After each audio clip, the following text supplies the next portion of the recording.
Hello again. Welcome to another episode of the Uranium Market Minute. Today is Thursday, October 13th, and this is episode number 195. My name is Justin Hune. I am your host. I'm the founder and publisher of the Uranium Insider Pro newsletter, the only investing newsletter that focuses solely on uranium, finds the best risk-reward investing opportunities in the space, and publishes on a regular monthly basis. As always, nothing that you see or hear in this podcast is intended to be investing advice. I'm not your financial advisor. This is not financial advice.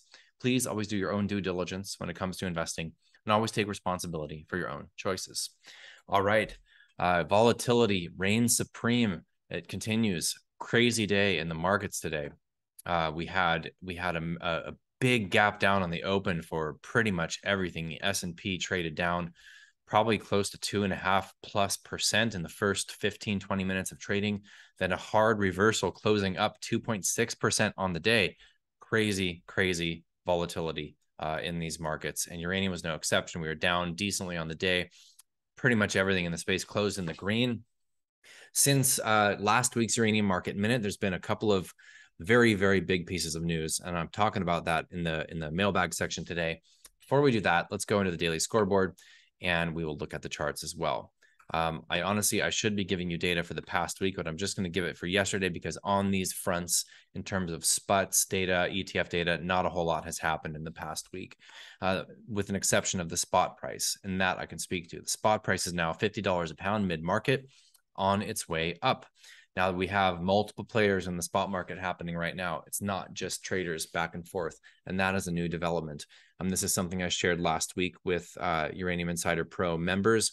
And it's definitely a new development for the spot market. Happy to see this moving up. And today I tweeted out that the movement of SPUT, the SPUT vehicle, was a tell. And what did I mean by that? Well, we saw risk coming off markets, generally speaking, for that first 30 minutes to 60 minutes this morning. SPUT was already green. SPUT had a good day today, closed up almost 6% on the day on very nice volume. Not super breakout volume, but definitely looking like it's about close to double daily average volume here, and a very nice breakout closing at a multi-month high today. We'll look at the charts in just a moment, but that was the tell.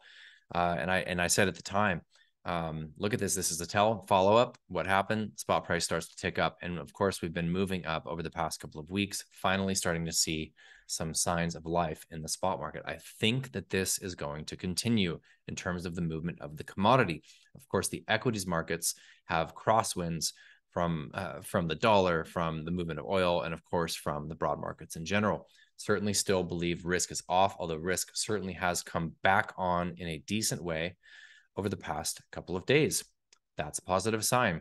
So what is the data here? SPUT did not purchase any pounds, did not issue any shares. And in fact, that's been the case over the past week, I believe, maybe with one exception. I did the market minute on a Friday. So they did raise a little bit in the middle of last week, but not since Friday. Closed yesterday at a minus 0.13 discount to NAV, and with them being up 6% on the day, and the movement in the spot price is definitely going up, although not sufficiently to keep this trust at a discount to NAV. So I believe they did raise some cash today. We'll find out in a couple of hours today.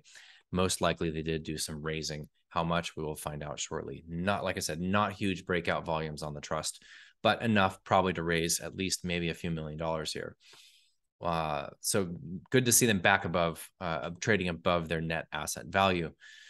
If you are new to this channel and you are new to the uranium investment thesis, the Sprott Physical Uranium Trust holds physical U3O8. That's the mined uranium that goes through a mild process into U3O8, uranium, triuranium octoxide, and it's yellowcake. It's a powdered yellow dry form of uranium that's held in a can and sent to conversion facilities where it's converted into a gas, sent down the line through the rest of the fuel cycle. SPUT is they took over the Uranium Participation Corporation last year, and this was in July of last year. Their ATM went live in August of last year. Since then, they've purchased about 40 million pounds of uranium, and they have really cleared out the spot market in terms of above ground mobile inventory. So always a little bit of spot material coming into the spot market, coming from primary production. That's coming from BHP's Olympic Dam, coming from the Uzbeks, UG, which is Orano's trading arm. They sell in the spot market a bit. There's a number of traders get offtakes coming from the Uzbeks, etc.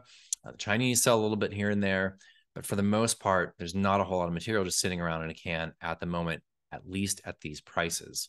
So it's not going to take a lot of buying pressure to move the price a lot. And if we see risk come back on in these markets, we see a big move up in spot with volume, we're going to see a big move in the spot price. And that possibility is certainly there.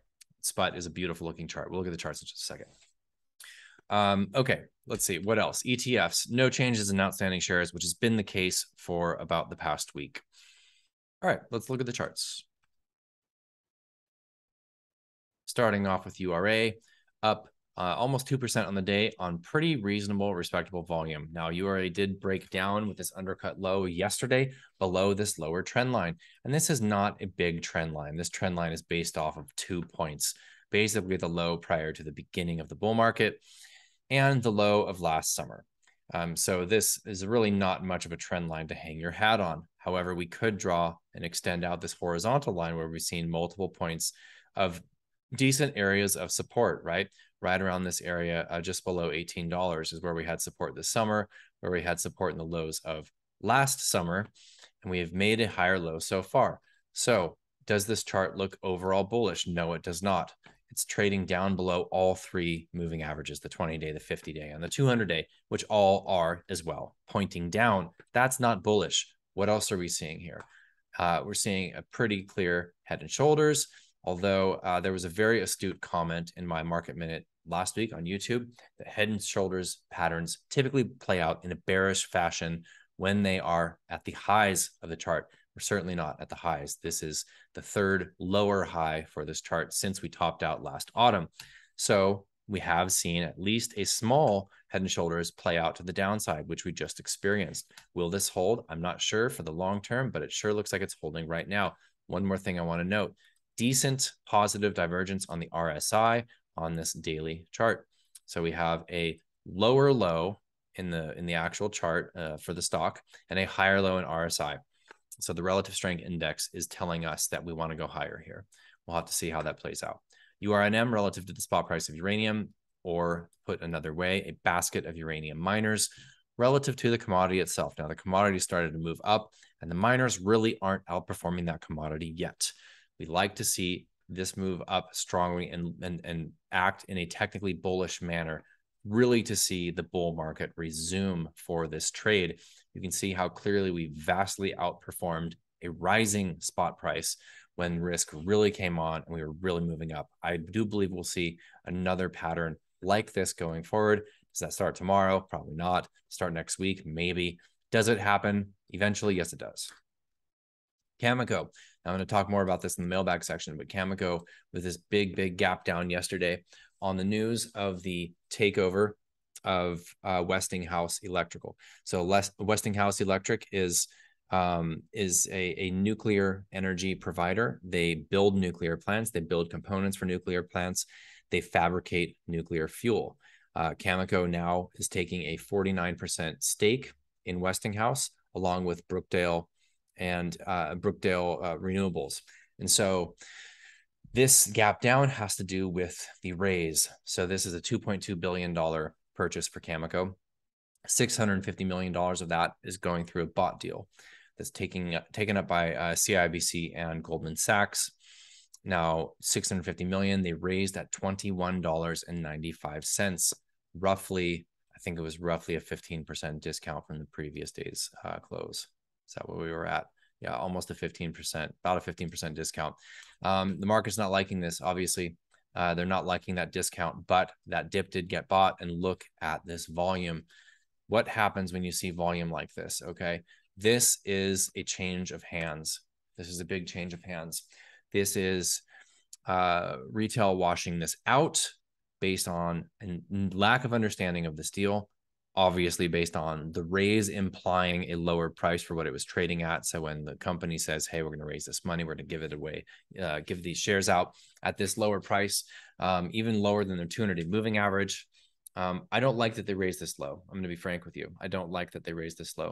And the raise was significantly oversubscribed, which leads anyone to believe that they could have raised at a higher level potentially. However, I'm not sitting at that table with them. And in order to bring on that kind of money, we're talking about $650 million, 2/3 of $1 billion. This is big coin coming into this space.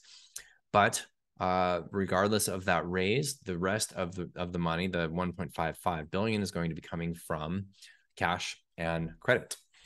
So this is a really, really, really big acquisition for Cameco. Okay, I'm gonna stop talking about it there. I'm gonna finish that up. My thoughts on that, what it means for the sector going forward. I just wanted to share the chart. This is, by the way, this is record daily trading volume for Cameco, and they did bounce decently nice today. I honestly expected them to move back up more, but clearly there's a bit more chop, a bit more shares to work through. Still very big volume today.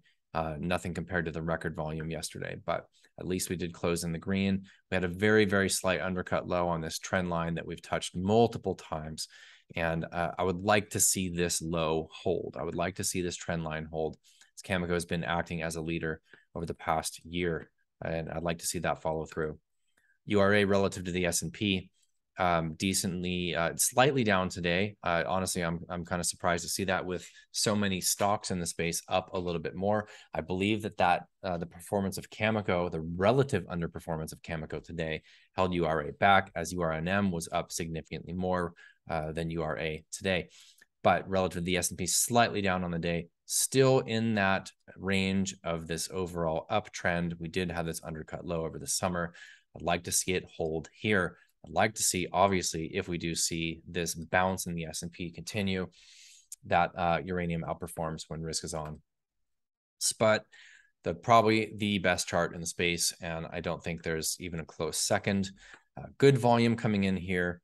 Very nice candle, closed near the highs of the day, not quite at the highs of the day, but this is the highest close since when? Since May.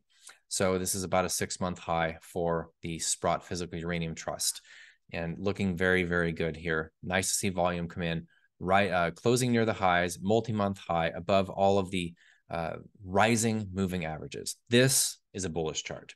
Now we will have to see how this plays out going forward, but technically this is moving along with the commodity, and oftentimes, like today, is actually forecasting the move of the commodity. And I believe that's what's happening right now. Money is coming into this. This trust is 80% owned by institutions. So when the trust sees volume and when the trust sees strong moves up, that tells you what? Institutional money is putting risk on into this vehicle. What does that mean? Why are they doing that? They probably see where the spot price is going. Liquidity is improving. Markets went risk on today, hence decent volume, nice move up. All right, let's stop the charts there. Okay, mailbag section. I just want to finish my thoughts on Cameco and share a couple of other thoughts. Okay, so I really think this acquisition of a 49% interest in Westinghouse is a watershed event for the space. Cameco clearly is going for vertical integration within the fuel cycle. They mentioned this intention in last conference call, and now they have Mine U3O8. They have conversion at Port Hope. They have a minority ownership currently in Global Laser Enrichment, GLE, that's co-owned by Silex. Cameco is very, very likely to take the allowance that they have to increase their ownership in GLE. And I believe that's the 75%. Maybe it's 80%. I don't exactly recall. I think it's 75. They're going to do that. So while that's years away and in limited capacity, even when it is online, laser enrichment gives them optionality for enrichment. Okay. Now, finally, through Westinghouse, they have fabricated fuel. Cameco is becoming sort of the Rosatom or the Tenex, I should say, of the West. They're now in a similar position as Orano, but they are publicly traded. Cameco knows, clearly is seeing the shift in the utilities actions, the Western utilities actions, and the Western utilities are now saying, we want to buy from you. So Cameco is planting their flag on the future of nuclear. Clearly, they're not going to spend this type of coin and take this sort of significant step without a clear vision of where they see this sector going, not only just for mined uranium and U3O8, but for nuclear in general. So this, in my opinion, is a watershed event for the space. And it's a very, very bullish tell for the space. Whether or not you like the deal, whether or not you think that they should have raised at a slightly higher valuation, which I do, whether or not you think they should have spent their cash and some of their credit in a different type of acquisition or on further exploration or whatever it might be. This is what they've chosen to do. And I believe that they've done significant due diligence. Now, Westinghouse was in trouble a few years back. They're close to bankruptcy. They were taken out by this entity. The name is just skipping my mind at the moment. The entity that just took it over and sold it kind of to themselves and to Cameco. And there's been a big, big turnaround since that near bankruptcy in 2017. So Westinghouse is a success story, and they are a significant player. Westinghouse is the first builder of a pressurized water reactor. Based on their reactor builds, they're providing of critical infrastructure and components for reactors, and the providing of fabricated fuel for reactors. They essentially have some frame of influence in over half of the operating reactors in the world currently. Now Cameco owns 49% of that. This means cash flow for them. We're still doing an analysis on this in terms of what it means for the company. But in my opinion, this is a big, big step, and it's a big vouch for such a prominent company to take a step in this direction. It's a big vouch for nuclear in general. Okay. I already talked about spot and spot price action. I think this is going to continue. I believe that we will see further movement in the spot price going forward into the remainder of this quarter and perhaps beyond. Now, the big question is how much risk comes on into spot, how soon, and in what type of backdrop of market conditions. So obviously spot has been somewhat hamstrung by equities generally going risk off this year, rising rates, et cetera, et cetera. But we now have 85 million pounds signed in long-term contracts year to date.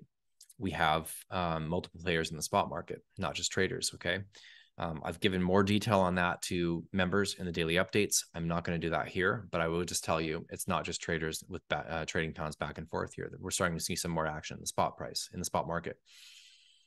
But nobody can predict when and how much capital is going to come into spot.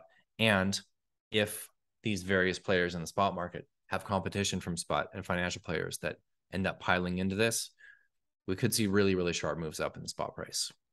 That's entirely possible. Okay, last thought. Next week is our October members only webinar. This is happening on Wednesday. It's happening on Wednesday, the 19th at 11:30 a.m. Eastern time. If you are a member, if you're not a member and you'd like to join, you can join with a quarterly membership and attend this webinar. We are having a guest. I'm not going to mention his name here. He is a significant player in the nuclear fuel industry. We have not had him on before. He is someone I consider a friend. He's somebody I've been speaking with for a number of years. He's a very valuable contact for us, and he's going to share some insights across the sector and with his deep experience in the sector. That's going to be very, very valuable. He has some unique perspectives on the fuel cycle, some unique perspectives on this recent Cameco deal and the significance of it, and of course on various companies in the space, including one company that he recommends or represents, excuse me. So very much looking forward to this conversation. That is happening next Wednesday. I'm going to leave that there. I really appreciate you listening and watching, and I will see you all again next week. Cheers.